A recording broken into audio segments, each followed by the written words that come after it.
Hello friends, आपका मेरे YouTube channel में स्वागत है। आज मैं आपको बताऊंगी कि अगर आप गोवा जाना चाहते हैं तो आप अपनी जर्नी किस तरह प्लान करें।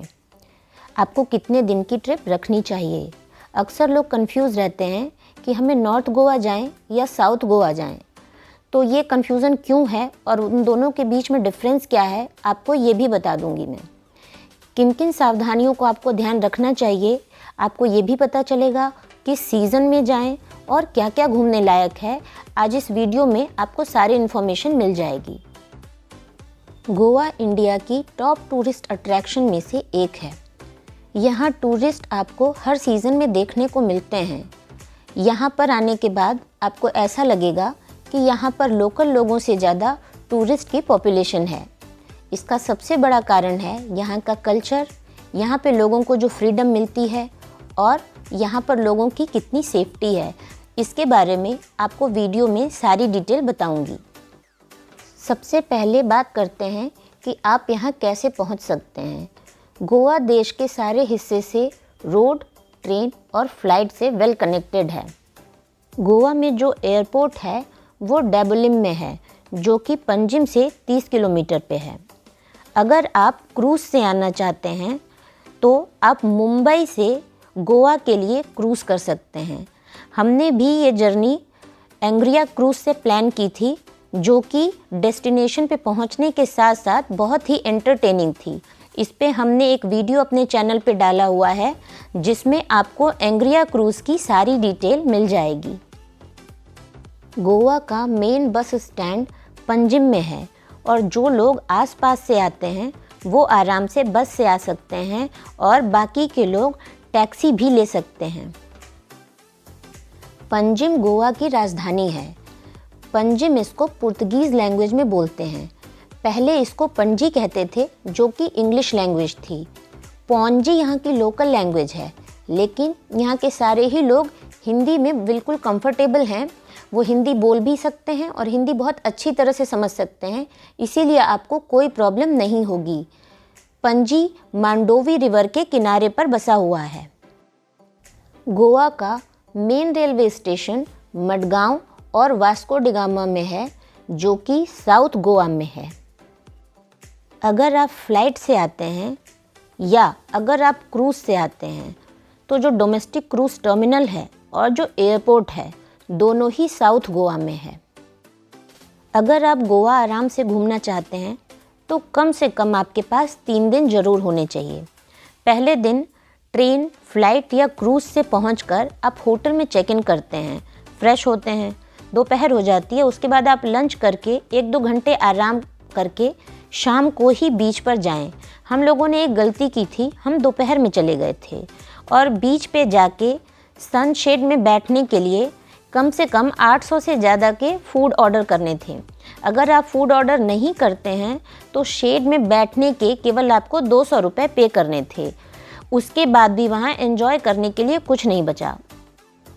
सुबह सुबह उठकर नहा धो के आप मंदिर जा सकते हैं। वहाँ का मारुति मंदिर बहुत ही अच्छी जगह पर है। वहाँ की जगह भी बहुत पीसफुल है और मंदिर भी बहुत खूबसूरत बना हुआ है। वहाँ पे भीड़ कम होती है, इसीलिए वहाँ पे बहुत शांति रहती है, लेकिन एनवायरनमेंट बहुत ही अच्छा रहता है। महालक्ष्मी मंदिर भी मारुति मंदिर के पास ही है और दोनों ही मंदिर बहुत सुंदर हैं और दोनों ही पंजिम में हैं। ये अगोडा फोर्ट की एंट्री वाली जगह है। यहाँ की एंट्री फ़ीस 25 रुपये है। जो यहाँ पे स्कूटी की पार्किंग है वो 50 रुपये है। अगोडा फोर्ट, अगोडा टर्म एक पुर्तगीज़ टर्म है। ये फ्रेश वाटर स्प्रिंग के वजह से इसका नाम अगोडा पड़ा। यहाँ पर बहुत सारे नेचुरल रिसोर्सेज थे पीने के पानी के, और ये लोग पीने का पानी खूब सारा ले आके और एक बहुत बड़ी सी टंकी है वहाँ पर भर लिया करते थे। ये एशिया का लार्जेस्ट स्टोरेज फोर्ट था जहाँ पे पीने का पानी अवेलेबल था। शिप्स यहाँ पे अपने पीने के पानी को पूरा फुल करके चलते थे। ये वॉल्स जो आप देख रहे हैं, ये एक अलग तरह के स्टोन की बनी है, जो कि लैटेराइट स्टोन है। ये गोवा में पाया जाता है और यहीं के स्टोन से यहाँ का फोर्ट बनाया गया है।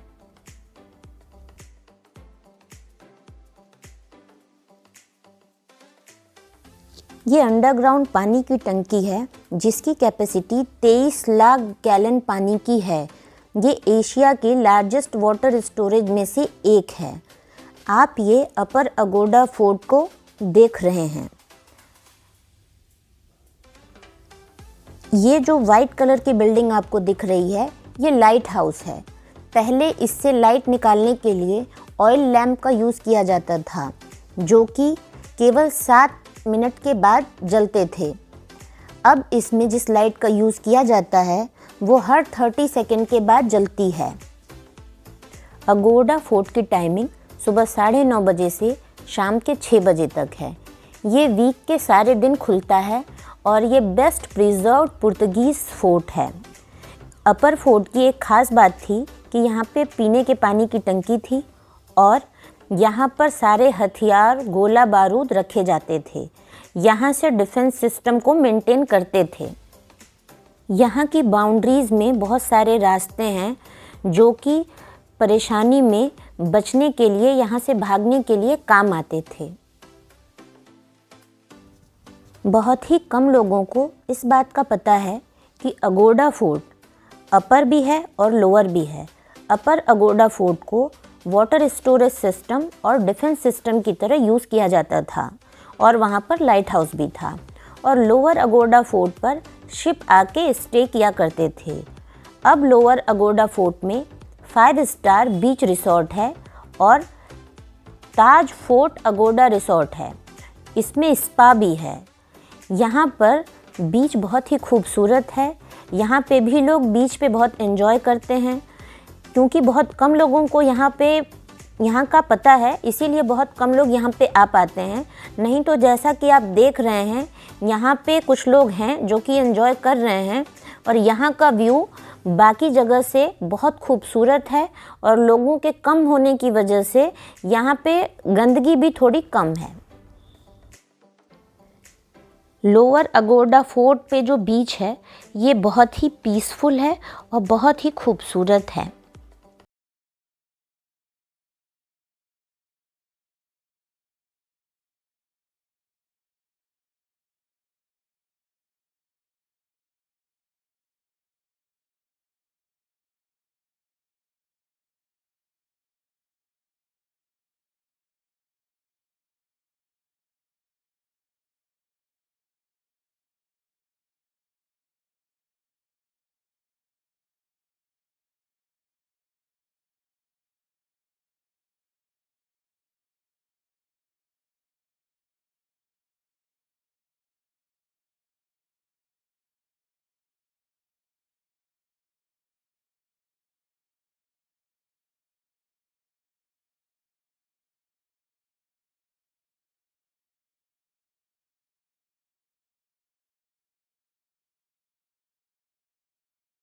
चर्च का नाम Our Lady of the Immaculate Conception church है, जो कि पंजिम गोवा में है। ये बहुत ही पुराना चर्च है। ये 1609 में कंप्लीट हो गया था। पहले ये चैपल था, एक पूजा करने की छोटी सी जगह थी। बाद में यहाँ पे एक बड़ा सा चर्च बना दिया गया। जैसा कि आपने देखा होगा, ये बहुत सारी मूवीज़ की शूटिंग यहाँ पर होती है। इस वीडियो में आप देख रहे होंगे कि एक बहुत बड़ी सी सीढ़ी लगाई गई है। एक फायर ब्रिगेड की गाड़ी आके यहाँ पे लगी थी और एक लंबी सी सीढ़ी लगाकर एक आदमी उस पर चढ़ गया। जैसा कि आप देख रहे हैं कि तार में एक पक्षी बिल्कुल उलझा हुआ है और बहुत देर तक ये लोग कोशिश करते रहे कि वो पक्षी वहाँ से निकल सके। ये घटना जब हमने देखी तो हमें ऐसा लगा कि आप लोगों के साथ इसको शेयर करना चाहिए कि एक पक्षी को बचाने के लिए भी लोग इतनी मेहनत कर सकते हैं। जैसा कि आप जानते हैं कि गोवा में बहुत सारे कसिनोज़ हैं। स्पेशली गोवा फ्लोटिंग कसिनोज़ के लिए फेमस है। वहाँ पे तरह तरह के फ्लोटिंग कसिनोज़ हैं, जैसे डेल्टन रॉयल, कसिनो प्राइड 2 और जो सबसे बड़ा कसिनो है, जो कि एशियन लार्जेस्ट फ्लोटिंग कसिनो है, वो है बिग डैडी कसिनो।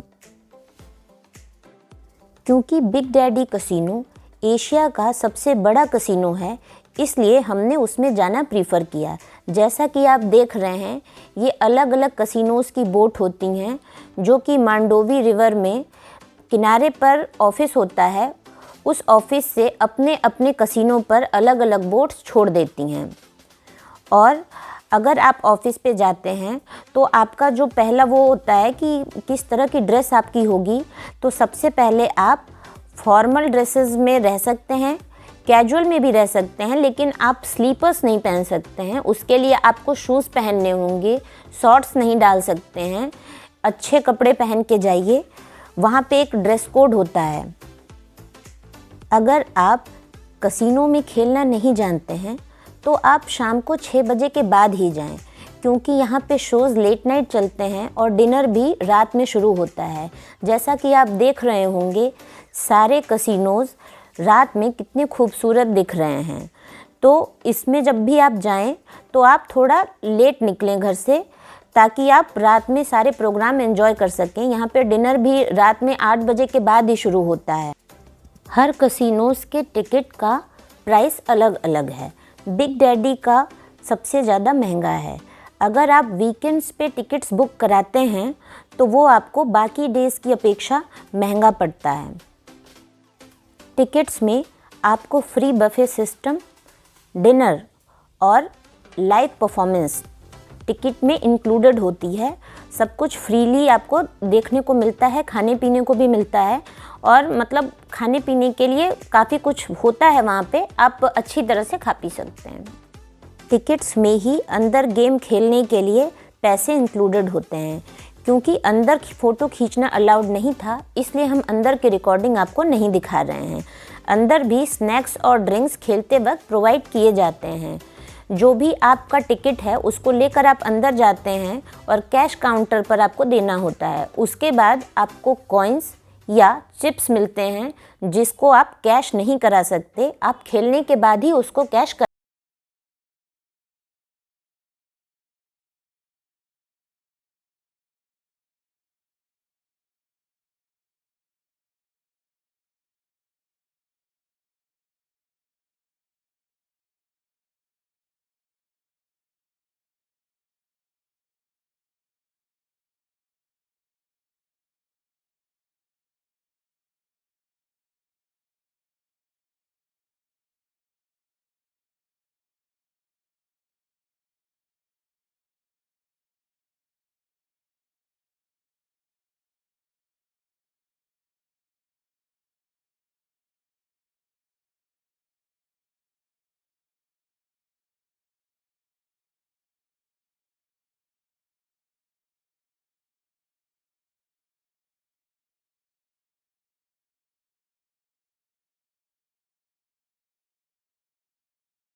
डोना पावला इसका नाम इसलिए पड़ा क्योंकि वहाँ पर एक पुर्तगीज़ लोकल हीरोइन थी, जिसका एक अपना एक लाइफ हिस्ट्री है, उसके लिए वहाँ का नाम डोना पावला रखा गया। यहाँ का व्यू पॉइंट बहुत ही खूबसूरत है। यहाँ पे लोग शॉपिंग करते हैं और यहाँ पे रेस्टोरेंट्स भी अवेलेबल हैं। यहाँ पे कुछ लोग वाटर स्पोर्ट्स भी करते हैं।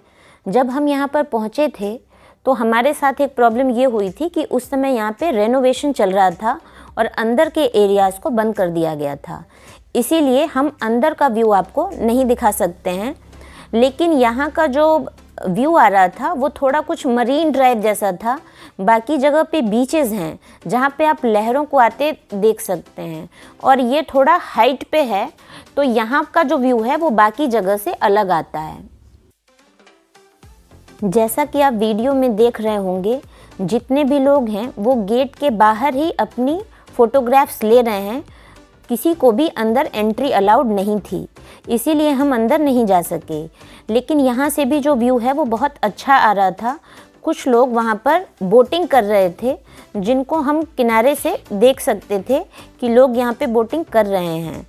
और क्योंकि हम बहुत सुबह सुबह पहुँच गए थे, इसीलिए हमको वहाँ पे शॉपिंग के लिए भी कुछ नहीं मिला।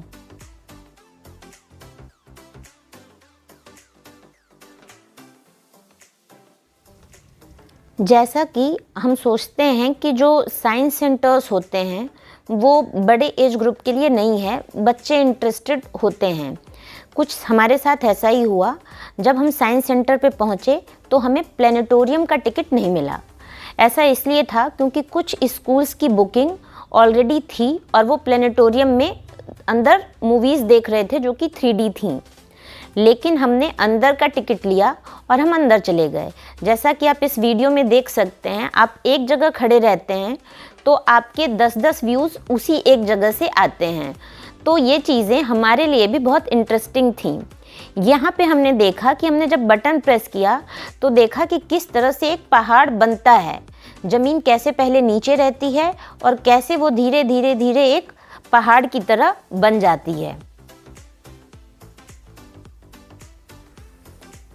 इस वीडियो में आप देख सकते हैं ये एक ओशनिक व्हर्लपूल है।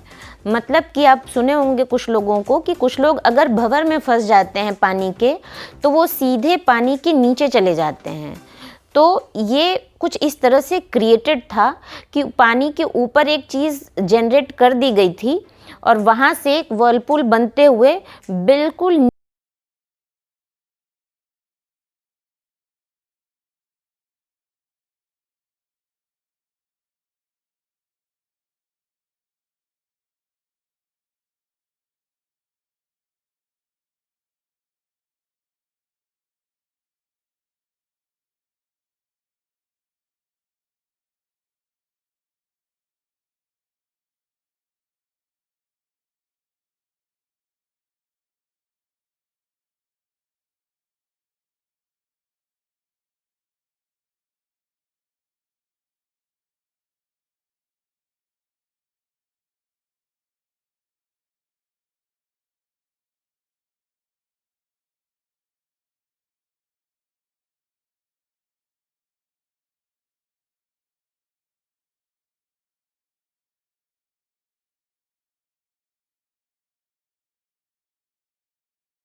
इस वीडियो में आप देखेंगे, जैसा कि हम लोग अक्सर मूवीज़ में देखते हैं कि एक आदमी ने आवाज़ दी और दूसरे ने मारा, लेकिन वो आदमी दिखा नहीं, केवल एक शीशा फूट गया।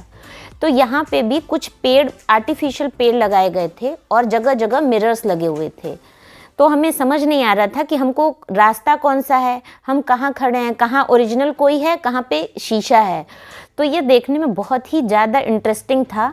लेकिन थोड़ी दूर जाने के बाद एक डर सा लगने लगा कि हम वापस कैसे आएंगे, क्योंकि पता ही नहीं चल रहा है कहाँ पेड़ है, कहाँ शीशा है, कहाँ हम हैं। तो दिखने में बहुत इंटरेस्टिंग था और साथ ही साथ बहुत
में आप देख सकते हैं कि मैं इस दो मिरर के बीच में खड़ी हूँ, लेकिन वहाँ पे खड़े होने के बाद किसी भी मिरर में आप नहीं दिखाई दे रहे हैं और दोनों मिरर आपके सामने हैं।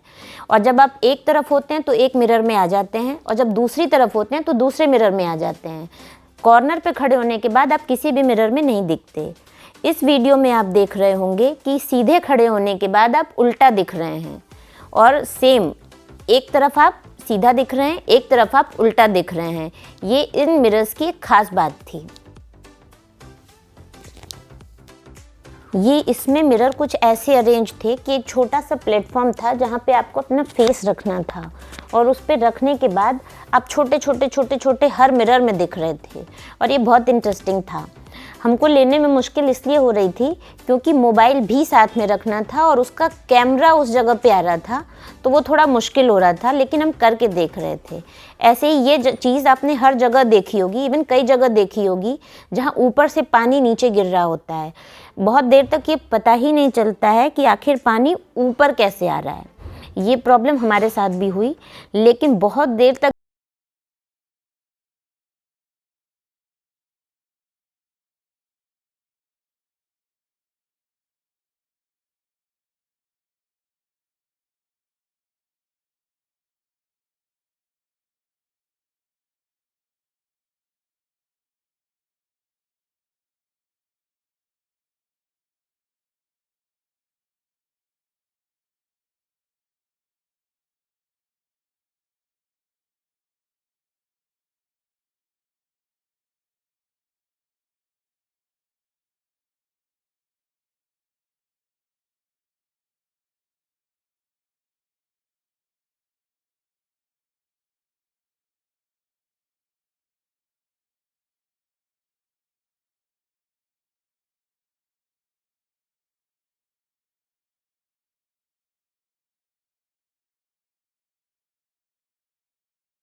है, बहुत अच्छा म्यूज़िक चल रहा होता है और लोग पूरा एंजॉय कर रहे होते हैं। हमारे तरफ अगर आपको कोई पार्टी करनी हो तो आपको ये चीज़ें सेट करनी पड़ती हैं, लेकिन ये एक ऐसी जगह है जहाँ पे आपको कोई सेटअप करने की ज़रूरत ही नहीं है। हर वक्त एक पार्टी का माहौल बना रहता है। शायद ये भी एक वजह है कि गोवा की नाइट लाइफ को लोग बहुत एंजॉय करते हैं। देखिए, ये बागा बीच है। कलंगट बीच और बागा बीच एक दूसरे से लगे हुए हैं। यहाँ पे सनसेट और सनराइज़ भी आप बहुत अच्छा एंजॉय कर सकते हैं। गोवा में घूमने के लिए आप स्कूटी, बाइक और कार हायर कर सकते हैं। स्कूटी 350 से 450 में आपको मिल जाती है और आप उससे पूरा गोवा एक्सप्लोर कर सकते हैं। गोवा का एक ट्रेंड देखने को मिला जो कि बहुत नॉर्मल नहीं था हमारे लिए। वहाँ के ज़्यादातर रेस्टोरेंट्स में कुछ सिंगर्स इस तरह से गाना गाते हुए दिख रहे थे, जो कि देखने में बहुत अनयूजुअल सा था। अगर आपको वीडियो अच्छा लगा हो तो इसको लाइक और सब्सक्राइब करना ना भूलें। धन्यवाद।